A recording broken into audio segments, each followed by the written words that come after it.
Like, why am I expending any of this level of energy on a darn package tray that's going to be covered up by upholstery? You might ask. Let's be honest. There's a big chunk of the work we do on our cars that never sees the light of day. It's like under the car or inside the engine, or in this case is likely to be under upholstery at some point. Not that it really matters. I mean, I take pride in my work. So when there's an opportunity for both function and form to intersect,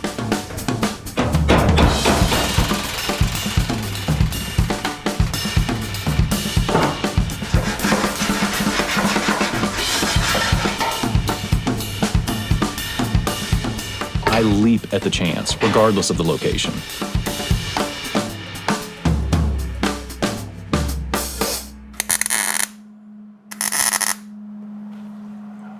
Hey y'all. Today we are gonna work inside the car. It's all about details. And really, all that means is that if you're gonna build a car, and I had to get my mind around this too, but if you're gonna build a car, you're gonna spend a lot of time folding yourself into strange nooks and crannies and trying to make things that have holes in them from the factory from way back, trying to make those things right. And that's all we're gonna do today. Emphasis on trying to make stuff that is original, just a little bit cleaner. In fact, it's one of those things that I've heard called taking out the ugly. And that's what we're gonna do to this package tray right here. As y'all know, I favor steady, undramatic progress over hero day levels of achievement. In truth, that's just how cars get built, from completing lots of small to medium tasks. Today, we're looking at two of those smaller tasks, filling holes in a panel and adding the first bits of race car flair to the charger. We're going to take a look at what I am in fact welding shut. This right here. This used to be where a hook for the original back seat used to sit, and there's a slot over here on this side that we can look at. But I pulled this out, right? So I ground the two spot welds from the back side, pulled that out, and now I just got out my handy dandy MIG welder and went ahead and just filled this in. I like MIG for this particular work because this metal's got corrosion, that's layered in there. You can't get it away. It's got a little paint probably on the backside. And all I'm trying to do is to fill it in. MIG is really, really good at that. Just make sure you get your settings right. Remember from our last kind of time we were together, the package tray is all put together. I actually have these two pieces that you guys remember me making. Those are in the car, welded, blended, and everything. How you put those in is hours. It's just work. It's a ton of hours. We're going to cover at least a little bit on how this welds. One of the first tricks you want to have is, like I said, MIG welder set with the right settings, but you need to get either a scrap piece of copper. This is an old bus bar. You can go on Amazon and get all kinds of little pieces of copper, 3/16, 1/8 inch, and that is the hot ticket because on the backside, like it just keeps, first of all, it's a heat sink, right? Copper's a near perfect conductor. And so it keeps the rest of this metal from getting too worked. You can't tell, but you'll take my word for it. This is all still really smooth because this is actually still pretty warm. And the backside here is gonna blend down so well. So get yourself a copper backer, clamp it in place, and that's step one. Step two is to just go slow. And you saw me air quenching with my air hose. You can I've used a leaf blower to air quench stuff like this. All that matters is that you're flowing air over, the surrounding area. The weld, that's going to cool as well, but you want the area around this to not get overworked and get warped. If it's good enough for F1, a leaf blower is good enough for your car. So now I'm going to blend this down. I'm going to tell you exactly how I do this. The point, it's all going to run on air tools, but I'm going to tell you all the abrasives that I really like to get this done.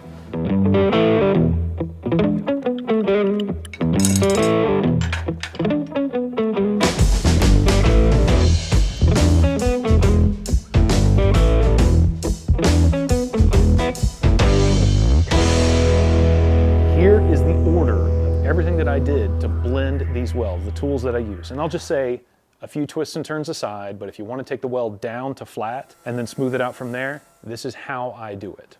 First, I've got two different versions of ceramic pads. This is important. These two are ceramic. This one's a 50 grit, that's a 60. Jag 10 makes this one. It's a really good value. These are my really nice 3M Cubitrons, and they will rip a weld all the way down to the base. I get basically just proud, just a frog hair over the base of the metal with these two.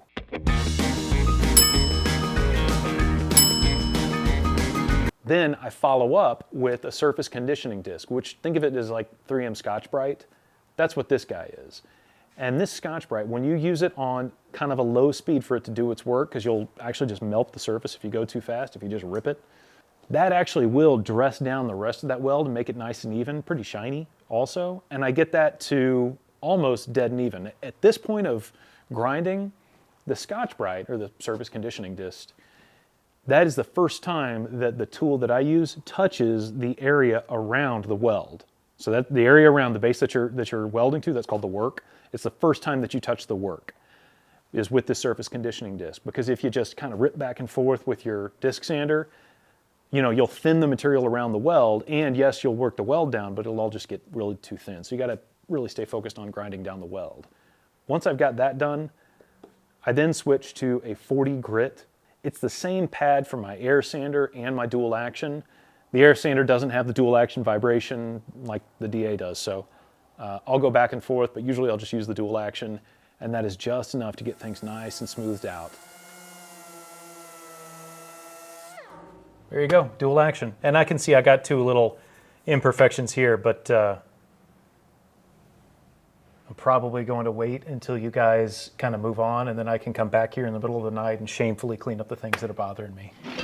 Now that there's a uniform surface across the package tray, it's time for me to play with one of my very favorite new sheet metal tools, the Mittler Bros all-in-one punch and flare die. I start with a light coat of Seymour layout fluid so I can evenly distribute the hole centers. So I wanted to be able to get all this stuff put together and, I don't know, not just like a plain build, but not too far away from the OE look. Come here and take a look. I'll show you what I'm talking about. Obviously, I wanted to be able to put together these bead-rolled panels, have that be a little race car-ish. But then this space in the middle, I wasn't quite sure. There used to be seat hooks right here. I basically figured I was not going to need those seat hooks. I thought maybe I would go back with the original seat, modified somewhat. But I actually talked to some guys that built a couple of Chargers at SEMA, and I asked them about their back seats and how they did all of the upholstery. And with as tall as the drive shaft tunnel is going to be on this car, and it was about the same on theirs too, there ain't no way I'm going to be able to use the original seat. And so I just went and pulled out the hooks. Now you got this blank piece of steel, and I mean, I kind of think this is a little bit race car-y, and flat pieces of steel need to have dimples in them, I just think. A lot of good utility as to why that's the case, but also just looks cool. So first of all, you got to lay everything out nice and even.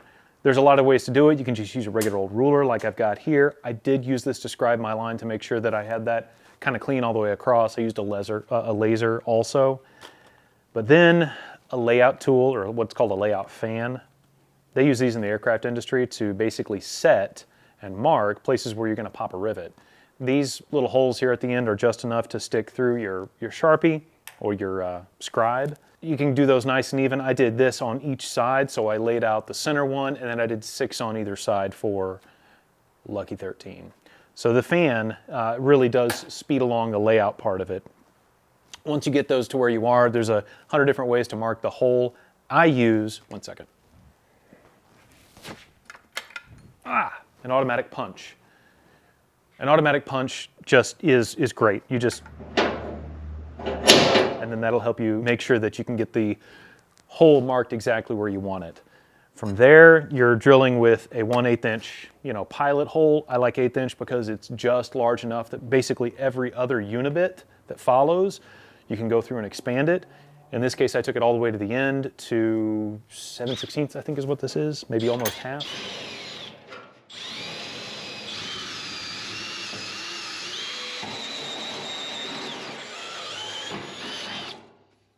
Once you get that, now you are running and using your Dimple Dies. I have 2 of them here, just so you can see the normal version of this Dimple Die is just creating the flare itself. You need to create the normal hole, and that's fine, right? But drilling a big hole in sheet metal it's actually a little bit harder to do than you would think and keep centered. That is why I really do like these all-in-one punch and flare tools from Mittler Bros. Mittler Bros makes really good gear. So instead of just having the basic hole,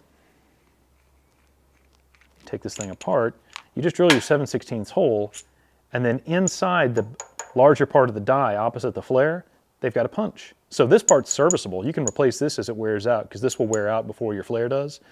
As you draw this tool together, it punches first and then it draws the flare, and off you go. You guys will see as I go through in the video, just one right after the other, right after the other.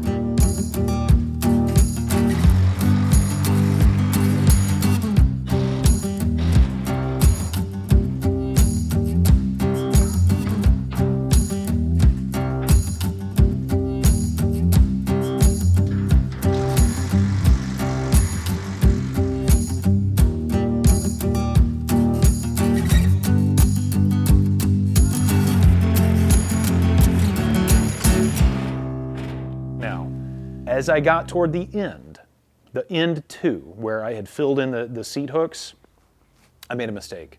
I should have, before using this tool, before running the flare up and doing the full draw, I should have heated the panel a little bit to help that draw through. Because you got to think, these old cars, they were not made of like really great steel. They were made of just commercial grade, hot rolled steel or whatever. And I just threw from my MIG welder 70,000 PSI weld steel. That's structural steel.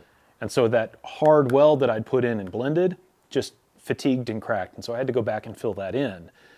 I was not about to go back with more weld because that's a little bit more heat. So I used silicon bronze.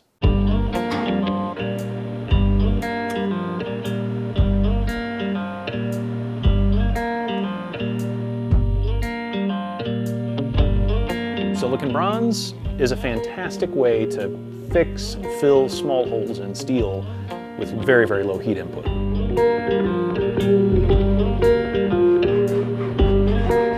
I am not a pro body guy, and I'm not a pro at any of this stuff, but I have messed up enough panels to tell you what these do and to at least be able to figure some of them out for me. So there's essentially two here. I have different versions that have some other specialty picks on the backside, but a high crown hammer that takes something where you've got a dent on the backside and you want to be able to flatten that out. This high crown goes away to being able to do that.